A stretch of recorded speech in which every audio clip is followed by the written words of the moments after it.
अवधूत चिंतन श्री गुरुदेव दत्त. श्री स्वामी समर्थ. तुम्हा सगळ्यांचं स्वामी श्रद्धा यूट्यूब चॅनल खूप खूप मनापासून स्वागत. स्वामी कृपेने तुमचा आजचा दिवस शुभ जावो. स्वामी महाराज सर्व चांगल्या इच्छा पूर्ण करोत हीच माझ्याचरणी प्रार्थना करते आणि आजच्या व्हिडिओला सुरुवात करते. आजच्या व्हिडिओमध्ये मी तुम्हाला सांगणार आहे की स्वामींची जपमाळ कशी घ्यायची, स्वामींचा जप कसा करायचा. बघा, माळेचे भरपूर प्रकार आहेत. स्फटिकाची माळ, तुळशीची माळ, रुद्राक्षाची माळ, नंतर कमळगट्ट्याची माळ जी आहे आपण श्रीयंत्रावर ठेवतो ती माळ. प्रत्येक माळेचे महत्त्व वेगवेगळे आहे. प्रत्येक माळेवर एक विशिष्ट जप केला जातो. तर बघा, आपण स्वामींच्या नित्यसेवेत 3 अध्याय आणि 11 माळी करतो. तुम्हाला सगळ्या स्वामी भक्तांना माहीत असेल की स्वामींच्या सेवेत जपाला फार महत्त्व आहे. जपामध्ये खूप ताकद असते. जरी तुम्ही वर्किंग वुमन असाल तरी तुम्ही सकाळी आणि संध्याकाळी 5 मिनटं तरी तुमच्या जपासाठी दिले पाहिजे. सकाळी आणि संध्याकाळी तुम्ही 5 मिनटं का होईना जप केलाच पाहिजे. जपामध्ये खूप ताकद असते. त्याच्यामुळे आपल्या घरासाठी आणि आपल्या घराचं रक्षण त्यामुळे होत असतं. प्रत्येक संकटातून आपल्याला मार्ग त्यातून निघत असतो. एवढी ताकद त्या जपामध्ये असते. जप तुम्ही कुठेही केव्हाही कसाही करू शकता, पण जप माळेवर जप कसा करायचा ते मी तुम्हाला आता सांगणार आहे. आपल्या श्री स्वामी समर्थ महाराजांच्या जपाचं जर घेतलं तर बघा, स्वामींचा जप आपण रुद्राक्षाच्या किंवा तुळशीच्या माळेवर करू शकतो. तर रुद्राक्षाची माळ सगळ्यांकडेच असेल किंवा सगळ्यांनाच अवेलेबल होईल असं नाही आहे, पण तुळशीची माळ ही सगळ्यांना अवेलेबल होते. ती इझिली कुठेही मिळून जाते. तुम्हाला धार्मिक दुकानात किंवा ह्या स्टेशनरीमध्ये मिळून जाईल. बघा, ही आहे तुळशीची माळ, किंवा आपल्या श्री स्वामी समर्थ महाराजांच्या केंद्रातसुद्धा तुम्हाला ही जपमाळ मिळून जाईल. तर बघा, या माळेमध्ये तुम्हाला माहिती आहे का, माळेमध्ये 108 मणीच का असतात. आपल्या ब्रह्मांडात 12 राशी आणि 9 ग्रह आहे. 12 गुणिले 9 108 होतात. म्हणून माळेमध्ये 108 मणी असतात. ते आपल्या 12 राशीवर आणि 9 ग्रहांवर आपल्याला कंट्रोल ठेवण्यासाठी हे 108 मणी आपल्याला रोज जपायचे असतात. काही जण 1 माळ जप करतात, काही 3 माळी करतात, किंवा काही 11 माळीसुद्धा करतात. बघा, तुम्हाला जसं शक्य असेल, तुम्हाला जसा वेळ असेल तसं तुम्ही जप करू शकता. पण बघा, 11 माळी का जप करायचा ते मी तुम्हाला सांगते.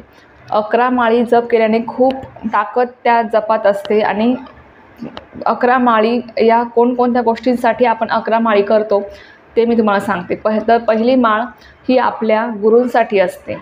दुसरी माळ ही आपल्या आईसाठी असते. तिसरी माळ ही आपल्या वडिलांसाठी असते. चौथी माळ ही आपल्या पितरांसाठी असते. आणि 5, 6, 7, 8, 9, 10 या 6 माळी आपल्या काम, क्रोध, मोह, मद, मत्सर, लोभ या 6 जे 6 षड्रिपू आहे त्यांच्यासाठी या 6 माळी असतात. आणि जी शेवटची माळ असते 11वी ती स्वतःसाठी असते आणि ती गुरूंपर्यंत पोहोचते सुद्धा.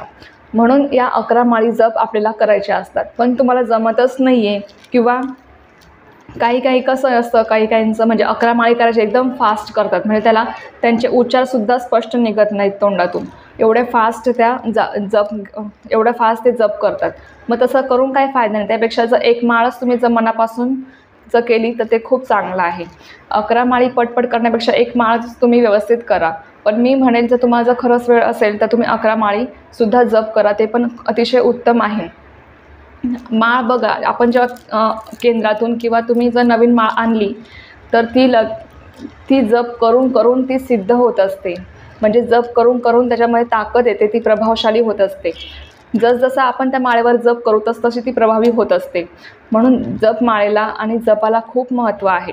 बघा, तुम्हाला जर वेळ नाही ना, तुम्हाला समजा 11 माळी करायच्या पण तुम्हाला वेळ नाही, तुम्ही जप हा कधीही कुठेही करू शकता. तुम्ही एखादं काम करतायत, आता मी स्त्रियांसाठी सांगते, तुम्ही जर घरातले कामं करतायत, स्वयंपाक करतायत किंवा भांडी घासतायत, धुणं धुतायत, तुम्ही त्यावेळेससुद्धा तुम्ही स्वामींचा जप करू शकतात.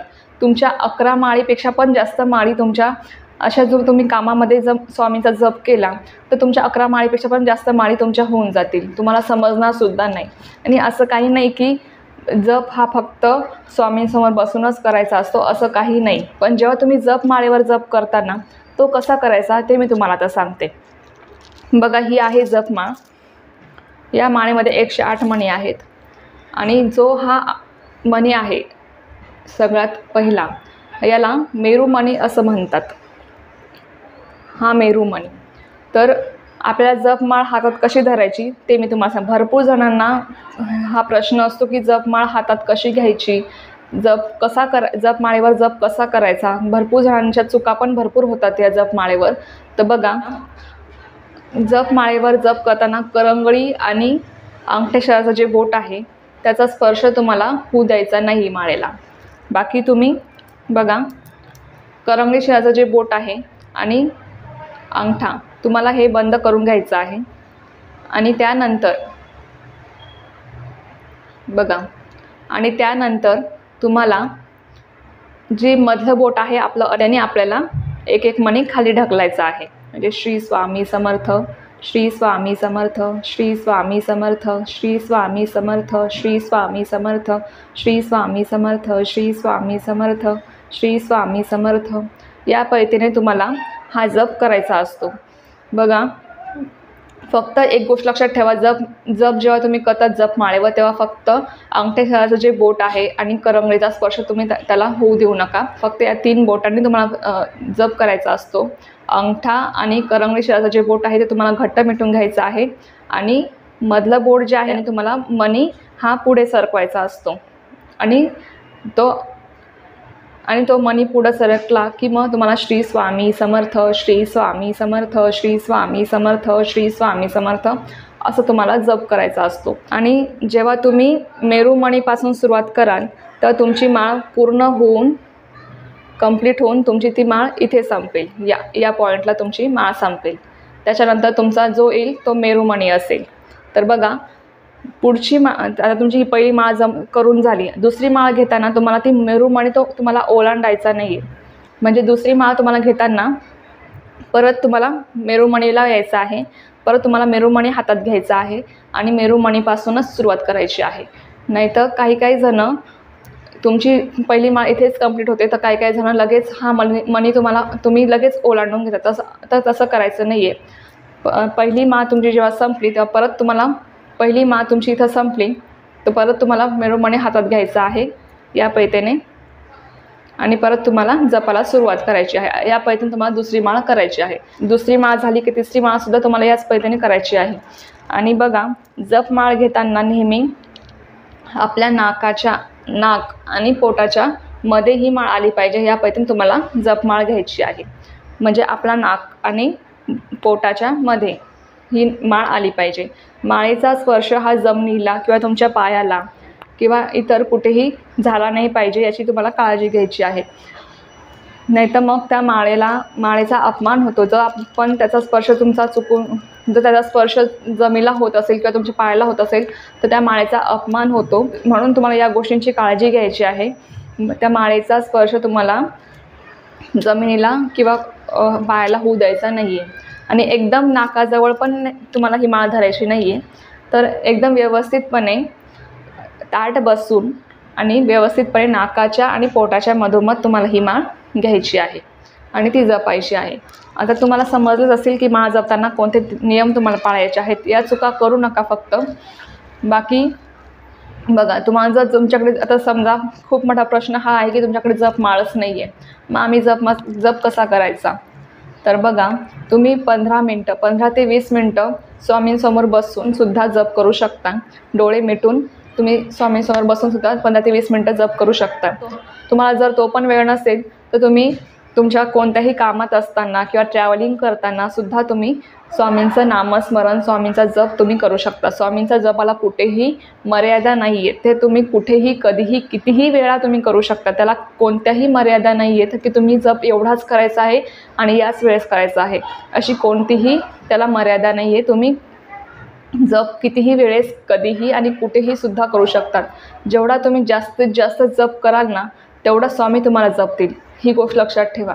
जपामध्ये खूप ताकद आहे. तुमच्याकडनं बाकीच्या सेवा नाही होत ना, स्वामींसमोर बसून तुम्ही नाही काही वाचू शकत, नाही काही सेवा करू शकत, तर तुम्ही फक्त जप करा.